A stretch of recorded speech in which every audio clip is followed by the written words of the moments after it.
Is Gilbert, Arizona really one of the safest cities? Now, some are alleging you've been lied to. A former Gilbert town councilman dropping that bomb at a council meeting about a month ago. Now, he says he had a conversation with current councilman Kenny Buckland, who used to be high up within Gilbert police. He says about 10 years ago, leadership changed the way they reported emergency calls. They created a thing called Priority Zero. He says with this new designation, it didn't mean less calls were coming in, they just were going to a different bucket. He says that data was then sent off to the FBI, where they released their entire report for the top 100 safest cities in the country. That year, in 2022, the town of Gilbert ranked second. Councilman Buckland responding saying yes, he did know about this. He also says he told the former chief he was worried about the safety impacts on its officers and residents. But he wants to make it very clear, this was not malicious or out of corruption. People tell me they're having a problem with this because it changes the way police are staffed. They say when crime goes down, the number of officers you need actually goes down with it.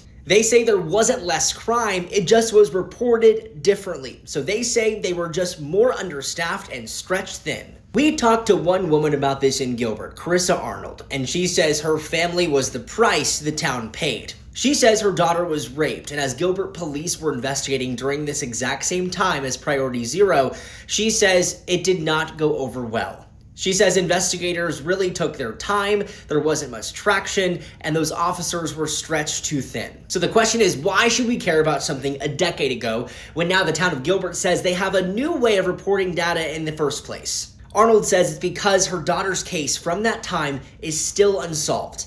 We've reached out to the town of Gilbert asking for more information on Priority Zero. The town would not do an interview with me, but they did say that they are committed to safety here, and it is one of the safest communities to live in the entire country. I also called and reached out to Councilman Kenny Buckland. Buckland says that he supports the former chief's decisions as he had a distinguished career in law enforcement as well as active service. This is a lot of information, but to see all of it, we have it on azfamily.com.